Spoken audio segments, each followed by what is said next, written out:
Good morning students. हम आपको पढ़ा रहे थे बैक्टीरिया। आज उसी के आगे हम अगली हेडिंग आपको पढ़ाएंगे जिसका नाम है आर्की बैक्टीरिया। तो आज की हमारी हेडिंग होगी आर्की बैक्टीरिया।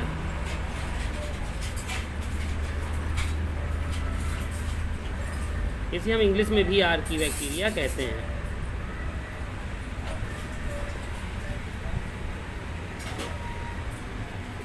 Archie bacteria. तो आर्की बैक्टीरिया क्या है? आर्की बैक्टीरिया सबसे आद्य प्रकार के जीव हैं जो अत्यंत प्रतिकूल वातावरणीय परिस्थितियों जैसे उच्च लवण सांद्रता, उच्च तापक्रम आदि में पाए जाते हैं। ये सबसे पुराने जीवाश्म हैं। इन्हें सबसे पहले कार्ल आर बूज द्वारा सन 1977 में देखा गया था। आर्की बैक्टीरिया क्या है? तो अब लिखेंगे इसको कैसे हम पहचानें, तो इसके लक्षण क्या हैं। तो हम हेडिंग आपको लिखा रहे हैं आर्की बैक्टीरिया के सामान्य लक्षण। तो हेडिंग हमारी होगी सामान्य लक्षण, जिसे हम आसानी से इसको पहचाना जा सकता है सामान्य लक्षण। तो नंबर 1 डालेंगे इसमें और लिखेंगे ये विशिष्ट प्रकार के जीवाणु हैं। ये विशिष्ट प्रकार के जीवाणु हैं जिनमें प्रतिकूल परिस्थितियों में भी रहने की क्षमता होती है, यानी कि जैसा भी मौसम हो इसके अनुकूल जीवित रह लेते हैं। नंबर 2, ये लवणीय क्षेत्रों जैसे गर्म झरनों एवं दलदली क्षेत्रों में भी पाए जाते हैं। नंबर 3, ये कठिन वास स्थानों में भी जीवित रहते हैं, यानी कि जहाँ पर जीवन ना हो और जहाँ पर जीवित रहने की संभावना भी कम हो ऐसे स्थानों पर ये जीवित रह लेते हैं। तो ये कठिन स्थानों पर भी जीवित रहते हैं क्योंकि इनकी कोशिका भित्ति अन्य जीवाणुओं की कोशिका भित्ति से संरचना में अलग स्वभाव की होती है। इनकी कोशिका भित्ति में जीवाणुओं में उपस्थित म्यूमेरिक अम्ल होता है। इनकी कोशिका भित्ति में जीवाणुओं में जो अम्ल पाया जाता है वो म्यूमेरिक अम्ल कहलाता है तथा इनमें पेप्टिडोग्लाइकेन नहीं पाया जाता अगला नंबर लिखेंगे इनमें प्रायः अलैंगिक जनन पाया जाता है तथा इनमें लैंगिक जनन अनुपस्थित होता है। ये जीवाणुओं की भांति अनुवांशिक पुनर्योजन भी पाया जाता है। अब लिखेंगे आर्की बैक्टीरिया के प्रकार। तो हेडिंग हमारी होगी आर्की बैक्टीरिया के प्रकार। तो आर्की बैक्टीरिया कितने प्रकार के होते हैं? आर्की बैक्टीरिया 3 प्रकार के होते हैं। नंबर 1 हेलोफिल्स। हेलोफिल्स क्या है? ये ऐसे जीवाणु होते हैं जिनमें क्षार की मात्रा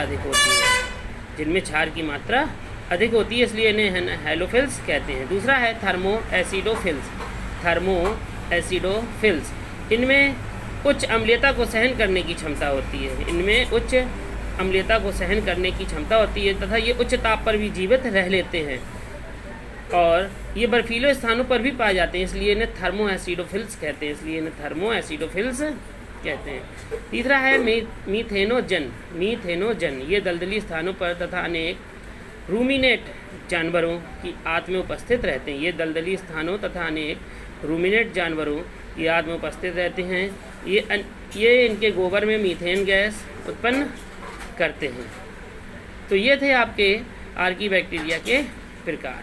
अब हम आपको बताएंगे नील हरित शैवाल। अगली हेडिंग हमारी होगी नील हरित शैवाल। आप लोग पिछली क्लास में से पढ़ भी चुके होंगे कि नील हरित शैवाल क्या होते हैं। तो हमारी आज की हेडिंग हो गई है नील हरित शैवाल या साइनोबैक्टीरिया।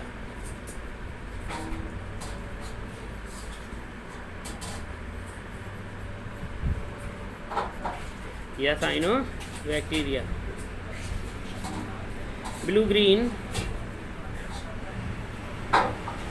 Algae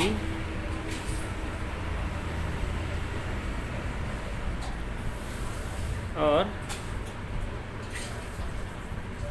cyanobacteria.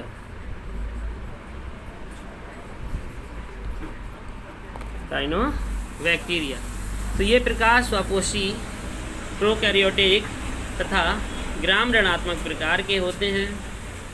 इनकी लगभग 1500 जातियाँ जल, मिट्टी, वायु, बर्फ आदि स्थानों में पाई जाती है।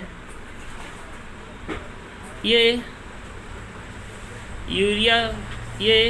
यूबैक्टीरिया के अंतर्गत आते हैं। अब इनमें लिखेंगे नील शैवाल के सामान्य लक्षण। तो इनके लक्षण क्या हैं? नंबर 1, पहले लक्षण लिख लेंगे, सामान्य लक्षण हेडिंग।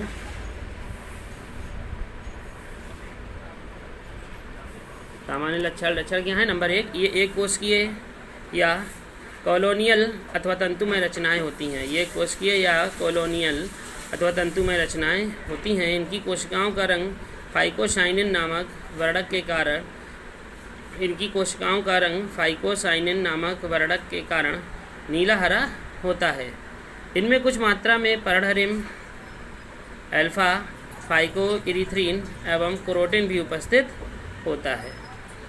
नंबर 2, इनकी कॉलोनी जैली सदृश आवरण से ढकी रहती है। नंबर 3, इनमें संग्रहित खाद्य पदार्थ मिक्सोफाइसियन मंड तथा प्रोटीन युक्त